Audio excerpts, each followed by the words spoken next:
자, 이제 다음 주부터가 이제 3월 과정에 들어갈 거죠. 다음 주부터. 그래서 OX 지문은 둘째 주부터 나갈 거예요. 지금 복습용이니까. 첫 주 강의 끝나면 두 번째 주 시작할 때 여러분 일찍 오셔서 미리서 그 OX 지문을 풀어보시면 돼요. 왜냐하면 지금은 처음 시작하기 때문에 복습용. 5월 달에 할 때는 예습용.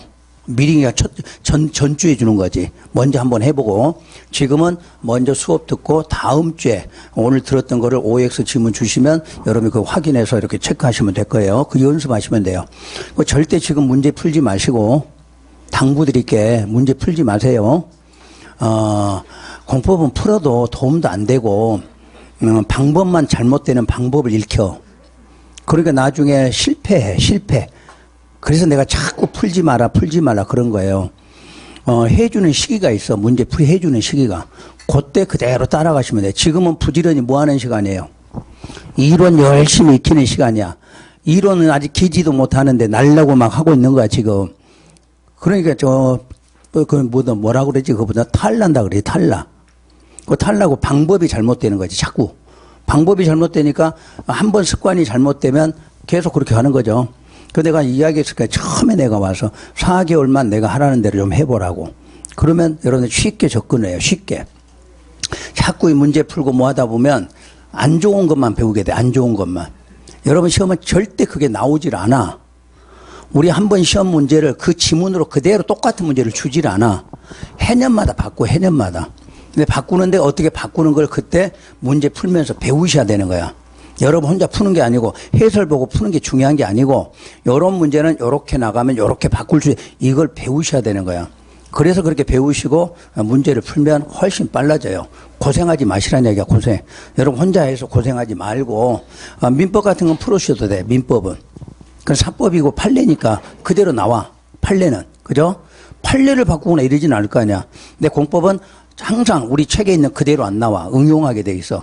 그러니까 공부하시는 방법, 이제 3월부터 그렇게 하기로 했으니까 그대로 따라가시면 돼. 그리고 좀 궁금해도, 문제나 막 나와도 궁금해도 참으셔. 아직 이렇게 풀어봤자, 해설 보고 풀어봤자 오히려 도움 되지도 않아. 응용력이 없어져, 응용력이. 우리 시험은 전부 응용을 해야 돼, 공법은요. 근데 기출문제를 혼자 풀면 응용력이 없어져. 그것만에 암기를 하게 돼. 암기하니까 시험장 가서 그대로 안 나오면 틀리는 거지. 그러니까 다른 과목과 틀려. 이 공법은요. 그냥 공법은 하라는 대로 그냥 믿고 가시면 돼. 하라는 대로 해서 60점 안 나오신 분 없어. 말을 안 들어서 60점이 안 나오는 거지. 그죠? 그러니까 조금 하시라는 대로 내가 이제 2개월밖에 안 남았어. 4개월 참으시라 그랬는데 2개월 벌써 지났어요. 앞으로 2개월만 더 가면 돼. 그러고 나서 5월달부터 여러분들 마음대로 하시면 돼. 뭐 문제 풀거나 뭐 외우기던가 그때 마음대로 하시면 돼. 근데 4개월은 하라는 대로 밑줄 그어놓고 그것만 많이 읽어오시면 돼요. 읽으시면. 자, 506쪽으로 넘겨서 주택의 공급. 자, 공급에 대해서 한번 내가 읽어드릴게 봐요. 주택의 공급하고 괄호 속에 뭐라고 돼 있어요? 주택 공급에 관한 규칙의 적합 이렇게 돼 있죠? 이게 무슨 말인지 알아듣겠죠, 이제? 공급 시간에 이 말이 나왔다. 국토부령에서 이렇게 만들었구나. 이렇게 하시는 거예요. 그래서 1번, 주택을 공급하는 경우도 무슨 령에 적합하게? 국토부령에 적합하게 이렇게 나왔어. 지금부터 이것도 가로가 많으니까 내가 밑줄 긋은 거 체크하세요. 첫 줄에 사업 주체는 셋째 줄로 다음에서 정하는 바에 따라 주택을 건설 공급하여야 한다. 요걸 일반 공급이라고 그래. 일반 공급.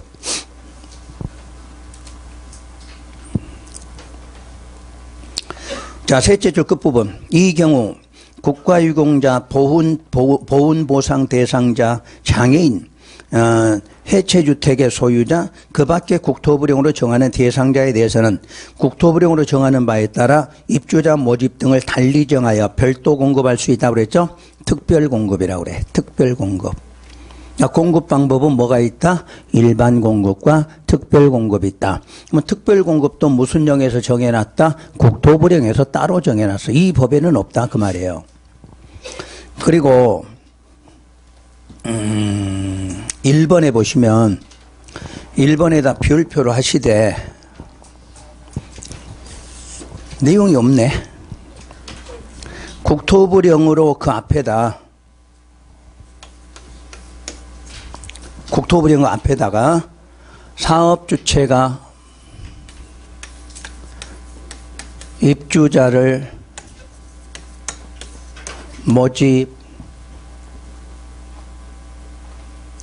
모집하는 경우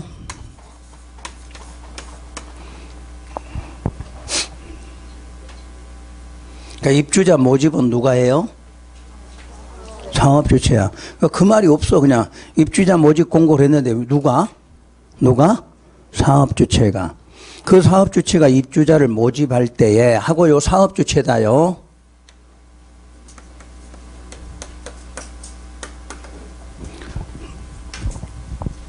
공공 사업주체 제외 이렇게 써보세요.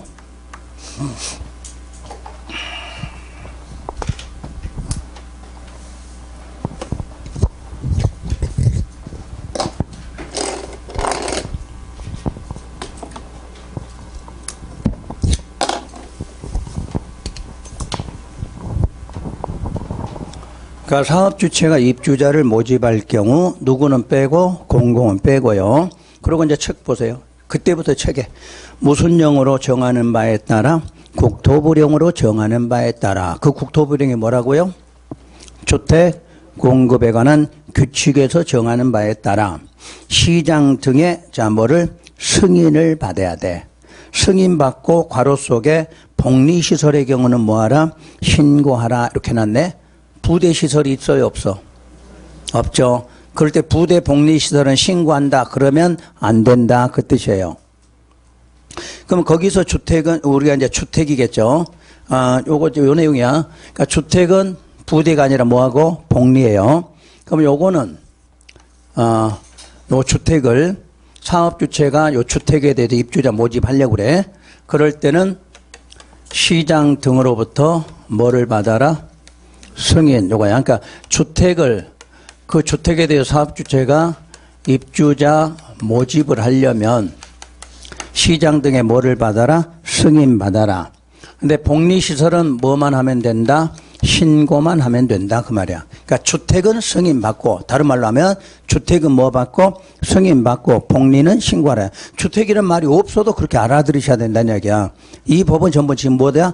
단원 자체가 뭐야? 주택 공급이잖아. 주택. 주택에는 부대 복리가 있는데 부대는 빼고. 그러니까 주택은 입주자 모집할 때 뭐 받고? 승인 받고 복리시설은 신고하라. 그러면 그 문제가 공공사업주체는 제외니까 공공들은 주택에 대해서도 승인받을 필요 없고 복리시설 신고할 필요도 없다야. 그래서 여러분 시험에서 가장 많이 나온 지문이 요거야. 근데 그 좋은 지문을 안 맞춰놨으니까 써서 그렇게 맞추셔야 돼. 항상 주택을 공급, 분양, 임대하려고 하면 누가? 사업주체가 입주자 모집하려면 주택에 대해서는 시장한테 뭐하고? 승인받고 요건 시장한테 뭐하라? 신고하면 된다. 그런데 이제 사람의 이름이 나온다는 얘기야. 지방공사인 사업주체가 입주자 모집할 때에도 승인이나 신고한다. 그러면 틀렸어. 이렇게 찾아내주시면 돼. 그게 우리 시험에서 한 32회 동안에 한 20번 넘게 나왔어. 이 자체, 지문 자체가요. 가장 중요해요, 여기서는. 그래서 이제 박스에 보면 또 써놓기는 써놨어. 그러니까 승인 안 받는 경우가 그거다 이렇게 돼 있죠, 지금. 그 다음에 이번에 사업주체가 건설한 주택을 공급할 때도 무슨 령에 적합하게? 국토부령에 적합하게 할 거. 큰 의미 없어. 그 다음에 점 2번 맨 아래 주택을 공급받고자 하는 경우에는 그 받고자 하는 사람도 무슨 령에 맞게? 국토부령에 맞게 하라. 이렇게밖에 없어, 내용 자체가. 그 내용 자체를 출제는 안 해요. 그리고 한 장을 넘기세요. 넘겨서 509페이지 하단에 분양가 심사위원회 체크하세요. 요거는 통째로 나오는 게 지문이 나와, 지문. 분양가 심사위원회는 설치 운영 누가 하느냐? 거기 답이 3개가 들어있어요. 시장 등이 한다. 그 다음에 분양가 상한제 및 분양가 공시제에 관한 사항을 심의하기 위해서 사업계획 승인 신청을 받은, 신청 있는 날부터 20일 이내에 분양가 심사위원회 설치 운영한다. 이렇게 해놨어. 그것만 딱 기억하고 하시면 돼. 분양가 심사위원회는. 다음 장에 넘겨서요. 2절. 바로 여기서 이제 여러분들이 아까 여기 보면요. 출제 빈도가 높은 쪽으로 예를 들면 요거예요. 요거. 출제 빈도가 높은 거. 그리고 분양권, 요 입주권, 요 세 개가 결국은 가장 중요한 부분이에요. 해년마다 이건 안 나온 적이 없어요. 분양가 상한제는. 이건 해년마다 나와, 해년마다. 근데 나머지는 돌아가면서 나오는 과정이고요. 그러니까 일단 분양가 상한제 가장 중요한 부분이에요. 그래서 1번 분양가 상한제 적용 주택에서 본문 들어가요. 사업주체가 이 법 54조에 따라 일반인에게 공급하는 공동주택 중, 그 일반인에게 공급한다는 말이 무슨 공급? 일반 공급이란 뜻이에요. 일반 공급하는 공동주택 중에서 다음에 어느 하나에 해당하는 지역에서 공급하는 주택의 경우는 이 조에서 정하는 기준에 따라 산정되는 분양가격 어떻게 이하로 공급하여야 한다 이렇게 놨어. 상한제니까 어떻게 한다고? 이하로 이렇게 돼 있어. 그래서 괄호 속에 다시 그 이하로 공급됐을 때 그 공급되는 주택을 무슨 주택이라 하자?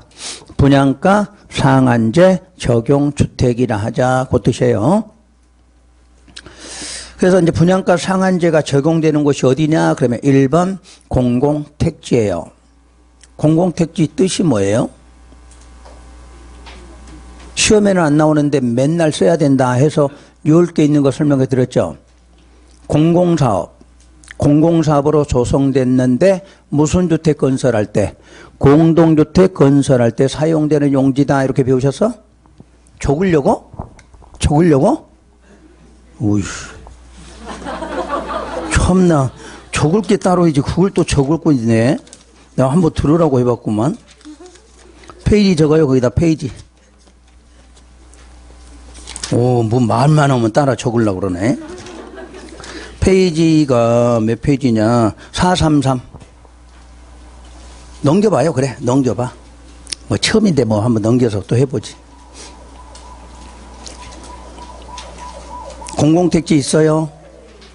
말한 거 기억나요, 이제? 무슨 사업? 10가지 공공사업이 있어. 10가지는 몰라도 돼. 그냥 공공사업이야. 공공사업에 의해서 개발 조성되는 무슨 주택? 공동주택이 건설되고 있는 용지를 뭐라고 하자? 공공택지라 하자. 그때도 내가 공급시간 가면 무조건 나오니까 알아들어야 된다 이렇게 말했을 거예요. 이제는 알아들으셨어? 자, 그럼 와봐요 다시. 아, 용어가 어디서 나온다 그것만 알아들으면 돼. 용어가. 그래서 여기는 무조건 이 공급 파트는 공공택지냐 공공택지 외의 택지냐 이렇게 구분을 해.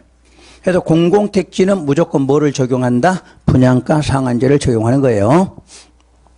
그 대신에 공공택지 외의 택지는 다음에 해당되는 세 군데야. 다음에 해당되는 세 군데만 분양가 상한제를 적용해. 그러니까 시험 문제 푸실 때 공공택지는 무조건 적용하는 거야. 분양가 상한제를.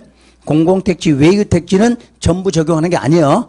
공공택지 외 쪽은 세 가지 해당할 때만 해. 자, 세 가지에 1번. 자, 도심 공공주택 복합지구.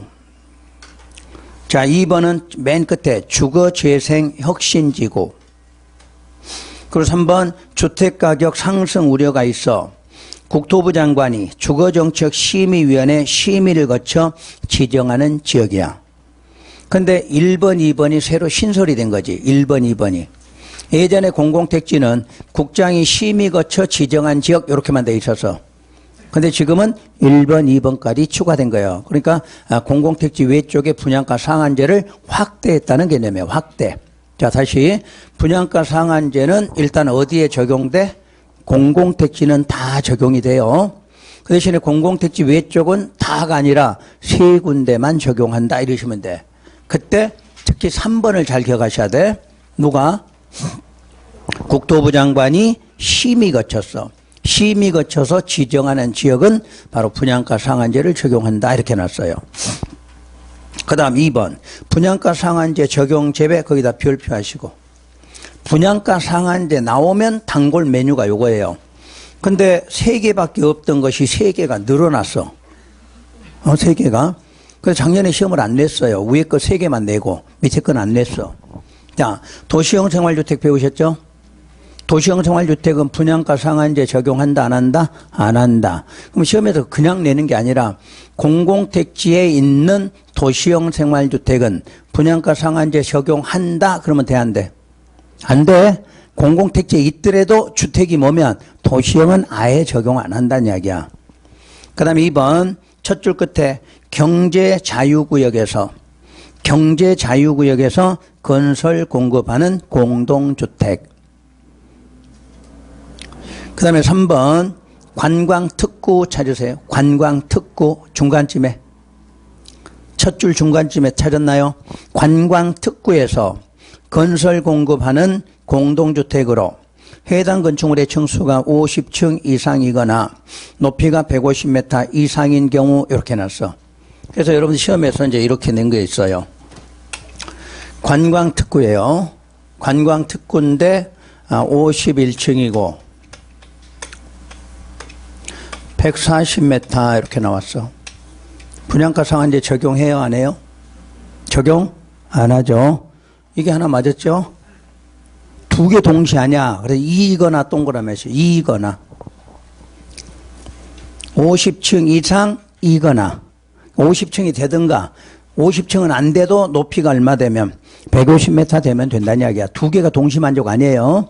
그거 기억하시고 그 옆에다 150m 이상인 경우 옆에다 페이지 5, 4, 3 딱 맞네. 카운터네. 5, 4, 3, 2, 1 이렇게 들어가겠지? 2, 1은 적지 말고 5, 4, 3만 적어요. 5, 4, 3 넘겨보세요. 또 여러분 딱 틀리기 쉬운 게 나와 거기에. 고층, 초고층 이런 거 나오나요? 거기다가 딱 묶으세요. 초고층, 준초고층, 고층이라고. 먼저 고층부터 할게요. 고층. 층수가 30층 이상이거나 높이가 120m 이상의 건축물이죠. 이것도 이거나죠. 그 다음에 초고층은 50층 이상이거나 200m 이상이죠. 그럼 한 층이 얼마란 이야기예요? 4m를 생각해야 돼. 4m. 그 옆에다 쓰세요. 층이 명확하지 않는 건축물은 4m를 하나의 층으로 본다라고 돼 있어. 층이 명확하지 않은 건축물. 명확하지 않은 건축물은 4m를 하나의 층으로 본다. 이렇게 놨어요. 그럼 혹시 층이 명확하지 않은 건물이 뭘까요?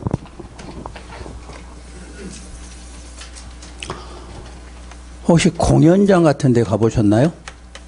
뭐 극장 이런 거? 공연장에 가니까 공간은 하나야, 공간은. 그죠? 하단층, 상단층 관람만 하겠지? 근데 높이는 한 20m 돼. 근데 층 구분 안 돼 있죠? 그럴 때 몇 메타? 4m를 하나의 층으로 계산한다. 그 뜻이란 얘기야. 우리 옛날에 극장 가도 요즘에 조그마한 거 말고 큰 거 가면은 상단, 하단 있고 공간은 하나죠? 그럴 때 층 구분 안 돼 있을 때는 몇 미터? 4m를 하나의 층으로. 그러니까 여기도 특별한 말이 없으면 한 층은 얼마다? 4m다. 그런 개념이야. 그래서 층 곱하기 4 하면 숫자 나왔죠? 에? 자, 고층은 몇 층이에요? 30층이잖아. 곱하기 4 하면 얼마야? 120 나오지. 50층 곱하기 4 하면 얼마야? 200 나오고. 그렇게 된다는 이야기야. 무슨 말인가 이해되셨어 지금? 그러니까 우리는 층하고 메타수 생각을 잘하라는 이야기야. 자, 건축법은 층 곱하기 4 하면 메타수 나온다는 이야기야. 자, 30층 그럼 곱하기 4에서 얼마? 120. 50층 하면 곱하기 4에서 200 이렇게 나온다는 얘기야. 근데 한 층은 4m는 아니야. 한 층이 4m면 큰일 나는 거고, 지금 여러분 여기 4m 돼, 안 돼? 안 되지. 층 구분이 없을 때 그렇게 계산한다 그 말이거든. 그러니까 여기도 층을 따로 구분 안 했으니까 몇 미터를 4m로 계산한다 그 뜻이야. 자, 그럼 이해됐으면 앞정으로 다시 넘겨가 봐. 이건 지금 건축법이라고 그랬어. 근데 주택법은 어떻게 돼 있어? 50층 하면 초고층인데 메타수는 얼마야? 150이네. 여기는 3m로 봐. 3m. 공동주택은. 그 차이를 혼동하시면 안 된다는 이야기야. 건축법에서 50층 그럼 몇 메타? 200 이렇게 나와야 돼. 4를 곱해서. 여기는 50층은 3을 곱해서 150이 나와야 돼. 여러분 아파트 4층으로 아파트가 만약 높이가 4m 되면 어떻게 될까? 사업주체가 망하는 거야. 사업주체가. 공간이 막 4m씩 되면은 여러분은 쾌적한 생활은 되겠지만 자 우리 사업주체는 쫄딱 망하는 길이지. 그러니까 주택은 얼마로? 3으로. 근데 명시된 건 아니에요. 명시된 건 층의 구분이 명확하지 않을 때 그렇게 계산한다 이렇게 된 거예요. 법조문회가. 그래서 그것만 혼동하지 않도록 똑같은 초고층 그래도 건축법, 주택법 다르다 그거 뜻이야. 여기는 50층인데 얼마? 150. 건축법 문제 내면 50층 하면 200 요거 차이점이 있다 구분해 주시라냐고. 그 다음에 이제 4번이 뭐냐. 분양가 상한제 제외되는 거. 한국토지공사나 지방공사가 다음의 정비사업. 그 정비사업 앞에다 다음이란 말을 써보세요. 그냥 정비, 다음에 있는 정비사업. 그럼 1번, 2번 있겠죠? 그걸 말해. 다음에 정비사업의 시행자로 참여하는데 전체 세대수 10% 이상을 임대주택으로 건설 공급하게 되고 그때 동그라미 1번이 정비사업의 면적이 2만 미만 그 다음에 전체 세대수 200 미만일 때 이런 경우는 분양가 상한제를 적용하지 않는다. 요게 신설됐으니까 한 번쯤은 요게 나올 것 같죠. 그 다음에 이번에는 소규모 주택 정비 사업이니까 소규모라는 말에 포인트를 잡으시면 되겠다. 소규모. 그 다음에 5번에 공공재개발 사업. 재개발 중에서도 공공재개발이 따로 있어. 그래서 여러분들이 정비법을 못 배우는 이유가 엄청 어려워. 어려운데 기본적 용어가 다른 데도 이미 다 배우셔야 돼. 그래야 나중에 들어가니까. 그리고 6번째가 주거재생혁신지구에서 촉진지구 재생사업 면적이 1만 미만, 전체 세대수 30세대 미만 이렇게 돼 있어요. 다 해보실 수는 없을 거야. 일단 예전에 3개였던 것이 6개로 분양가 상한제 적용 안 되게 늘었다. 이런 정도 기억하시고. 그 다음 2번에 민간택지라는 말이 틀린 건 아닌데 공공이 아니면 민간은 맞죠. 근데 절대 시험에는 민간이라고 안 나오니까 자꾸 민간 쓰지 말란 이야기야. 공공택지 외의 택지야. 공공택지 외의 택지. 이거 습관 잘못 붙이시면 시험장 가서 못 찾아. 민간 하고 갔는데 시험에서 민간이 안 보여. 그래 여러분 문제 못 푸는 거야. 우리는 시험장에 가면 단순해져 사람들이. 자기가 봤던 것밖에 안 보인단 말이에요. 그래서 처음부터 잘하셔야 돼. 민간이라는 용어 없어 여기는. 민간 용어 없어요. 무조건 공공택지냐 공공택지 외냐 이렇게밖에 없어 시험 문제가. 그래서 공공택지 외에서 분양가 상한제가 적용되는데 그 기준이니까 오늘은 알 수가 없어. 오늘 배울 필요 없고. 다음 장에 넘기면 3, 4, 5 묶어보세요. 3, 4, 5는 좀 이따 지정 절차를 설명하고 다시 해드릴 거니까. 그 다음에 분양가격. 우리가 지금 분양가 상한제 하는데 그 분양가격은 어떻게 구성됐느냐 그 뜻이에요. 자, 첫 줄에 택지비와 건축비로 돼 있어. 우리가 분양가격은 뭐하고 뭐를 더하면 돼? 택지비하고 건축비를 더하면 그게 분양가격이에요. 그런데 우리는 택지비는 시험에서 출제를 해. 자, 오른쪽. 택지비도 1번, 2번 어떻게 구분했어요? 공공택지냐, 공공택지 외냐라고 구분해. 공공택지는 밑줄 그으세요. 해당 택지 공급가격. 그리고 그 줄 끝에 택지와 관련된 비용을 뭐 했다? 가산 더했다 그 말이야. 뭐하고 뭘 더했다? 해당 택지 공급 가격과 택지 관련 비용을 더한 것이 택지비가 돼. 어디에서? 공공택지 쪽에서. 그럼 공공택지 외쪽은 원칙에서 둘째 줄 감정평가한 가액 그리고 그 줄 끝에 택지 관련된 비용 뭐 했다? 가산. 그럼 양쪽 모두 공공택지나 공공택지 외쪽에 더한 건 똑같죠? 뭘 더했어? 택지 관련 비용 더했다. 이건 똑같죠? 그럼 결론 뭘 낼 것 같아? 그 앞에 거 내겠지. 앞에 거 공공택지 쪽은 해당 택지 공급 가격. 공공택지 외쪽은 감정, 평가한 가액이야. 오늘은 그 두 개만 기억하시면 돼. 오늘은. 그 다음에 건축비는 맨 밑에 한 줄만 밑줄. 국토부 장관이 정하여 고시하는 건축비 이하 기본형 건축비란다. 요게 건축 비용이에요. 페이지를 517쪽으로 넘기시고요. 분양가격 공시가 나와. 이거 잘 나와 시험에서. 요 지문이 들어가죠. 그럼 거의 답으로 많이 주는 경우야. 분양가격 공시라는 단어는. 자, 그러면 거기다가 여러분 책에 지금 이렇게 되어 있어요. 분양가격 공시. 그럼 분양가격을 공시하는 주택은 뭐냐? 그러면 분양가 상한제,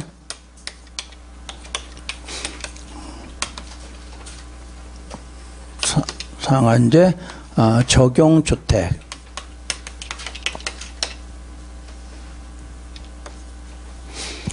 분양가 상한제 적용주택만 분양가격을 공시하라 이렇게 놨어.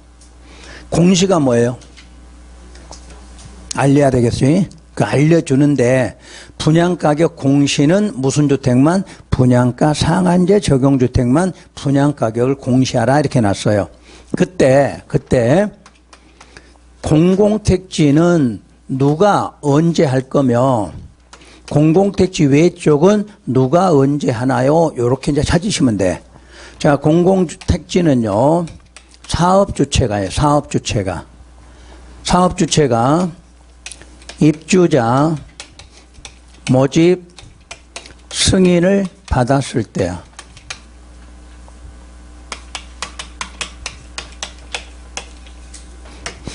자, 아까 사업주체가 입주자 모집하려면 시장한테 뭐 받았죠? 시장한테 승인 받았죠? 그 승인 받았을 때 공시하라 그 뜻이야. 누가? 사업주체가. 공공택지 외쪽은 시장 등이 입주자 모집 승인을 했을 때야. 그러니까 자기가 승인했을 때 본인이 공시하라 요 뜻이야.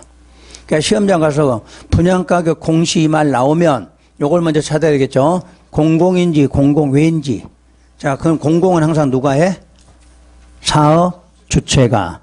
아까 모집할 때 뭐 받으면 승인 받았을 때 바로 분양가격 공시해주면 돼요. 공공택지 외쪽은 누가 해야 돼? 시장이 해야 돼.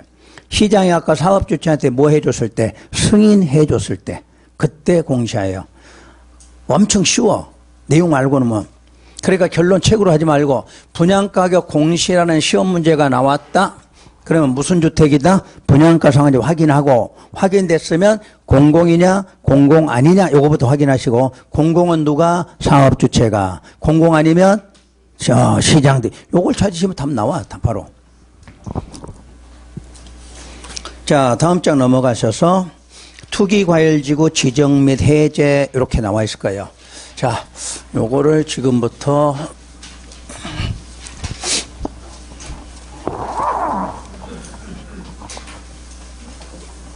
요거 여백이 없어서 여러분들 메모지? 메모지라고 그러나? 거기다 좀 필기를 하셔야 돼요. 절차니까. 요거 한 번만 절차 배우시면 끝나 여러분들이.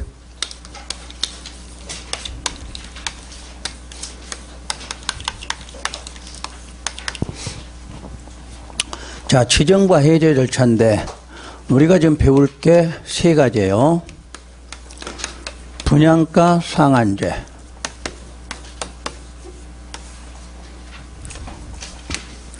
그다음에 조정 대상 지역.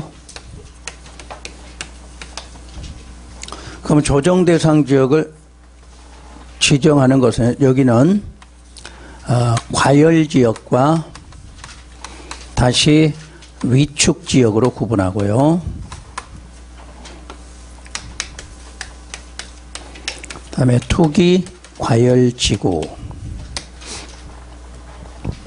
요 세 가지를 지정하고 해제하는 절차가 모두 공통으로 돼 있어. 공통으로. 그러니까 한 번만 배우시면 돼요. 지정권자가 누구냐? 분양가 상한제를 지정하는 사람은 국토부 장관. 조정 대상에 과열 규칙 지정하는 사람도 국토부 장관. 투기 과열지구만 국토부 장관, 시 도지사예요. 그러니까 투기 과열지구는 국토부 장관도 지정하고 시 도지사도 지정한다. 이때 지정은 하여야 한다예요? 할 수 있다예요? 응? 공법 최시간부터 배우셨잖아. 지정은 할 수 있고 해제는 하여야 한다. 다른 건 안 물어도 이건 꼭 물어봐요. 지정은 어떤 경우든지 지정 나오면 할 수 있고 지정을 해제할 때는 꼭 해야 되는 거예요. 항상 우리가 이거 지정되면 사건이 제한되는 거죠. 사건 제한은 의무적으로 하라는 게 아니라 임의적이야. 사건은 제한할 수도 있고 안 할 수도 있어. 그래서 지정해서 제한했다면 사유 생기면 어떻게 하라? 반드시 풀어줘라. 이렇게 개념으로 되어 있어요. 그러면 지정은 누가 하느냐? 직권으로만 할 수 있어. 직권. 이거 못 알아듣으면 나중에 문제 풀 때 많이 틀려. 지정하는 건 우리가 요청해서 한다 이런 건 없어. 무조건 직권. 요 지정권자 이 사람들이 직권으로만 할 수 있어. 해제는 항상 직권 해제가 있고 요청에 의한 해제가 있어. 직권 자기가 해제할 수도 있고 요청받아. 여러분 요청 단어는 기억나시죠? 누가 누구한테? 아랫사람이 위쪽에다 요청에다 이런 말이죠. 이렇게 할 수 있다부터 생각하시고. 그러니까 지정했는데 누가 요청해서 지정했다 이런 말 하면 틀렸다고 바로 찾아내셔야 되는 거예요. 그래서 지정이나 해제는 절차가 동일해요. 절차가 항상 의견 청취하고 심의 거쳐 지정 공고한다.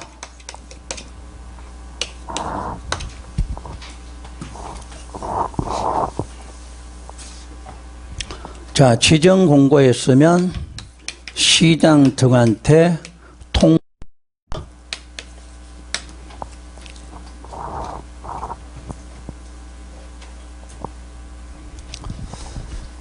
원래 절차는 요게 기본이에요. 항상 우리 머릿속에 지정한다, 제한한다, 그럼 뭐 거쳐? 심의 거쳐, 지정, 심의 거쳐, 제한, 이런 식으로 꼭 교의하셔야 돼. 지금 안 배웠지만 우리 토지거래 허가구역 지정하려고 한다. 그럼 어떻게? 심의 거쳐, 지정, 이렇게 돼 있어. 모든 게요. 근데 심의 앞에 있는 의견 정치는 임의적 사항이에요. 하는 경우도 있고 안 하는 경우도 있다. 이렇게 나와. 만약에 하게 되면 어떻게 하느냐? 하급기관 이렇게 해서 기억하시면 돼. 하급기관 의견 듣고 이렇게. 그러면 내가 지정을 먼저 할게요. 국토부 장관이 지정하려고 한다. 그럼 누구의 의견 듣고? 그렇지. 그렇게 할 공부하시라는 얘기야.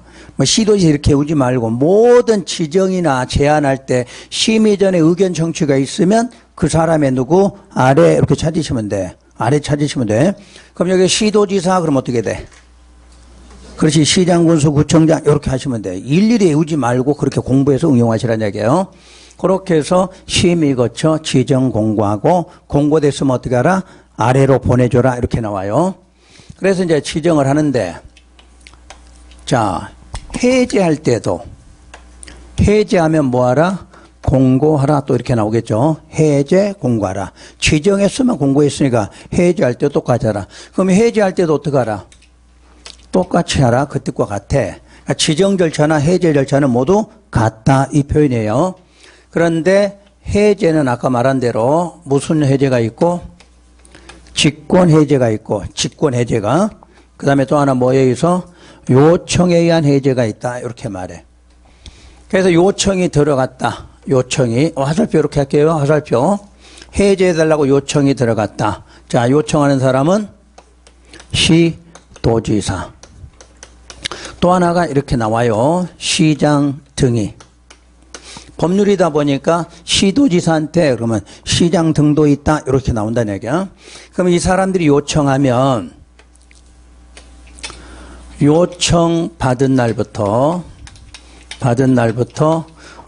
특이한 날짜가 40일 안에 요청 받은 날부터 40일 안에 심의 거쳐서 결정하라. 결정했으면 요청한 사람한테 통보한다 이렇게 나올 거예요.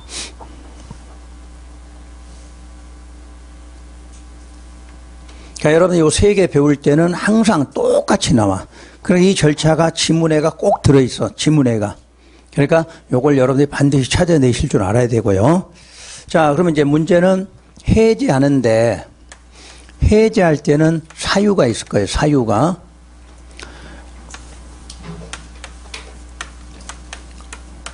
자, 항상 해제는 직권이 있고 요청이 있다고 그랬는데 직권으로 할 때는 그 지정권자가 계속 지정할 필요가 없어졌거나 이렇게 나와. 계속 지정할 필요가 없어졌거나 아니면 지정 사유가 없어졌다 이렇게.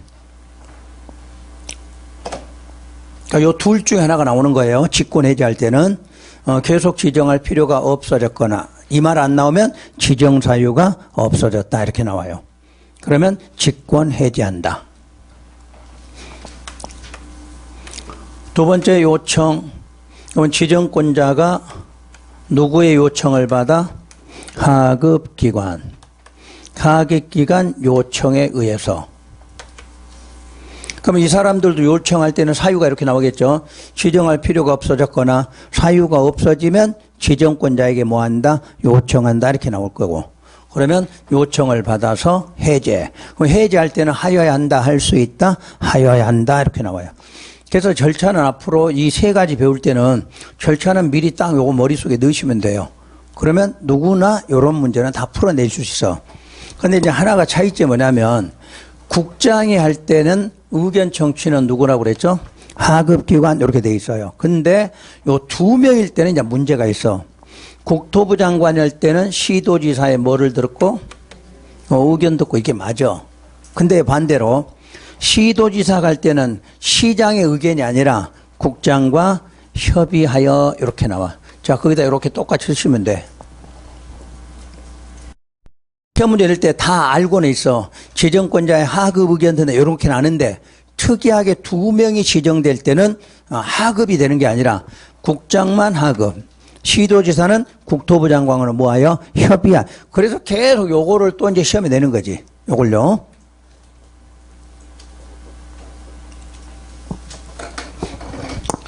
자, 확인되셨으면 이제 여러분 책에서 내가 읽기만 할 테니까 봐보세요. 518쪽으로, 아니, 저 앞에서부터 아까, 512쪽. 아까 나중에 한다고 저 체크해놓고 넘어온 거 있죠? 3번 지정 절차. 국토부 장관이, 분양가 상한제야. 국토부 장관이 민간택지라고 안 하고 아까 뭐라고? 공공택지, 외의택지에서 분양가 상한제 적용 지역을 지정할 때는 미리 아랫사람 누구 시도지사 의견 듣고 심의 거쳐 지정 어떻게 나와? 할 수 있다. 그 다음 줄에 지취업 시를 뭐하라? 공고. 또 지정지역을 관할하는 시장 등에게 공고 내용 뭐 해줘라? 통보. 그러니까 순서가 지정하려면 의견 듣고 심의 거쳐 지정 공고 그러고 나서 통보 이렇게 순서되어 있죠. 그 다음 4번 5번 해제 요청. 해제 요청 첫 줄 끝부분 시도지사나 시장 등은 분양가 상한제 적용지역 지역의 지정 후에 주택가격이 안정되는 등 분양가 상한제 적용지역으로 자 거기 뭐라고 나와요? 계속 지정할 필요가 없다고 인정하면 국장에게 지정 해제를 요청할 수도 있고 그 다음 줄 요청받은 국장은 요청받은 날부터 40일 안에 심의 거쳐 심의 거쳐 해제 여부를 결정하라. 그 다음 5번 직권. 직권은 첫 줄 끝에 계속 지정할 필요가 없다고 인정하면 역시 심의 거쳐 직권으로 해제하여야 한다. 절차는 읽으면서 알겠죠? 이 정도는. 자, 다시요. 페이지를 넘겨서 518조 투기과열지구 지정권자 국토부 장관이 투기과열지구를 지정 해제할 경우에는 미리 시도지사의 의견, 그러니까 국장이 할 때는 누구의 의견? 시도지사의 의견을. 그리고 그 다음 줄에 시도지사가 투기과열지구 지정 해제할 때는 국장과 뭐하라? 협의. 요걸 꼭 시험에서 시장 등의 의견 들어라 이렇게 내줘서 틀리게 하는 거야. 그 다음 맨 아래로 와서요. 지정 절차. 국장이나 시도지사는 그 다음 줄에 심의 거쳐 투기과열지구 지정 해제할 수 있다. 오른쪽으로 넘어가서 공고 및 통보. 첫 줄에 지정하였을 때 지체 없이 공고하라. 그리고 결론 셋째 줄 끝에 시장 등에게 그 공고 내용 뭐 해줘라? 통보하라. 그 다음에 2번 해제. 해제는 첫 줄 사유가 지정 사유가 없다고 인정했다고 나와 있고요. 그 다음에 재검토 해제. 여기가 그 반기마다 해서 6개월이라고 써 있나요? 요게 개정사항이야. 옛날에 1년마다 이렇게 했다가 바뀌었어. 그러니까 헷갈리지 않도록 반기예요. 그래서 6개월마다 심의위원회에 회의를 소집하여 둘째 줄 끝문장 투기과열지구 지정의 유지 여부를 재검토하라. 그 줄 끝에 재검토했더니 해제가 필요하다고 인정하면 역시 해제하고 공고하라 이렇게 나와 있네요. 그럼 여기서는 지금 시험 문제 낼 게 재검토하는 것은 뭐에 대한 재검토예요? 둘째 줄 끝. 투기과열지구 지정의 유지 여부를 재검토하는 거야. 그게 반기마다 이렇게 되어 있고요. 그 다음에 2번 해제 요청 및 해제 요청. 자, 투기과열지구로 지정된 지역의 시도지사나 시장 등은 그 다음 줄 지정사유 없어졌다고 인정하면 국장이나 시도지사에게 해제를 요청할 수 있다. 시도지사는 누구한테 요청?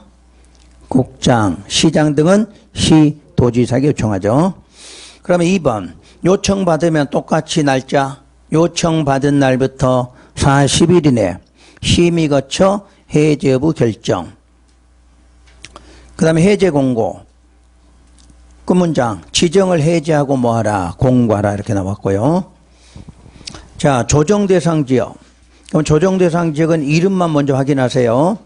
자, 과열 지역이 있고 위축 지역이 있다. 체크만 하시고. 그 다음에 해제 지역 해제 및 재검토. 자, 해제 절차. 역시 국장은 지역으로 유지할 필요가 없다고 판단이 되면 심의 거쳐 지정을 해제해야 한다. 해제 요청하니까 아랫사람 2명, 시도시장 등이 요청할 수 있다. 그러면 3번 요청받으면 이것도 좀 반기마다 그게 또 하나가 있고요. 다음 장은 아까 해제 요청하고 절차는 똑같다. 하여튼 기억하시면 돼. 그러니까 세 군데는 어차피 시험 문제를 하나를 내. 이 과정에서. 왜냐면 세 군데가 있으니까 지정하고 해제 절차는 반드시 지문에 출제가 되니까 하나로 정리를 해 두시란 이야기예요. 그리고 이제 오늘 분양권하고 입주권은 여러분들이 아직 어려운 상태니까 요거는 지금 다음 과정 해드릴 거예요. 우선 지정 과정까지만 설명을 드려요. 지정 과정까지만. 그래서 다음 과정에 이제 5월 달 정도 가시면 이제 전체를 다 하게 돼, 이제. 다 할 때는, 우리가 이제 5월 달에 한다 했던 부분들을 그냥 그대로 넘어가는데요. 우리가 지금 체크해 준 거를 기본으로 하셔야 돼. 이게 돼 있어야 나중에 이제 요약집이 나와서 조금 단계 넘어갈 때 필기 안 하고 할 수 있는 방법이에요.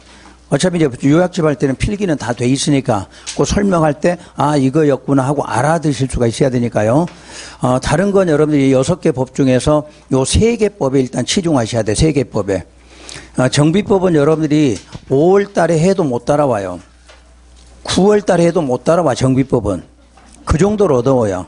대신에 이제 시험에 나오는 것들이 있거든. 그걸만 가니까 이제 보통 2문제, 3문제 맞추는 거지. 전체 공부해서 맞추는 게 아니에요. 가장 먼저 요 세계법에서 점수가 확보돼야만이 합격권에 들어간다. 이렇게 보시면 돼요. 그러니까, 다른 건 몰라도 공법만큼은 4월까지는 꼭 해야 돼요. 4월까지는 국토계획법 하나를 완벽하게 끝내자. 요런 목표를 세우셔야 돼요. 그러면 나머지 도시개발법, 주택법은 다 안 돼도 따라가는 게 훨씬 쉬워져요. 국토계획법이 4월까지 안 잡히죠? 5월부터도 못 따라가, 이제. 5월부터는 단계가 이제 높아지는 거 할 거 아니에요. 그때는 이제 알아들을 수가 없어요, 여러분들이. 그러니까, 여러분 진도는 나가고 있어도 여러분이 국토계획법은 4월까지 완벽하게 맞추자. 이렇게 정리해 주시면 돼요. 그러면 여러분들 이제 그다음부터 맡기면 돼. 내가 그다음부터 알아서 해서 여러분한테 넣어주면 되니까 여러분들 그것만 따라오시면 돼요. 그러니까 이번에 좀 쉬시고 그러더라도 3월 1일 날 수업하시나요? 쉬어야 되는데. 그래야 공법하는데. 하여튼, 3가지는 꼭 하셔야 돼. 민, 계, 공. 어차피 여러분들 요소 과목 중에서 민교공만 잡으면 다 합격하시는 거지. 예? 3월에 내가 할 때는 서비스를 내가 하나 해드릴게요. 3월 달에. 어떻게 하면 합격하는가. 시작할 때. 그리고 다음 주 오실 때는 이미 동영상 올라가 있으니까 국토계획법 우리 맨 처음에 공법 시작하는 총설 부분 있죠. 총설. 그거 다시 한번 보고 오셔야 돼. 지금도 행정청 설명하면 또 막 눈이 동글동글 이러면 안 돼. 다음 주에도 3월에도 행정청 설명은 해요. 하기는. 근데 옛날처럼 막 그렇게 자세히는 안 해. 그냥 다시 한번 짚고 넘어가는 이런 식으로 하니까 동영상 4개가 있어요. 1월 달에 그 우리 맨 처음에 했던 거. 그 4개는 여러분 스스로 꼭 좀 보고 오셔야 돼. 그리고 4개를 4시간 걸려서 하는 게 아니라 한 1시간 반 정도면 끝나요. 이제 다음 시작할 때는. 그리고 진도를 더 넘어가니까 국토계획법은 예습하실 수 있으면 좀 예습을 좀 미리 좀 해보시는 게 좋을 것 같아요. 아셨죠? 자, 수업 마칩니다. 수고 많으셨습니다.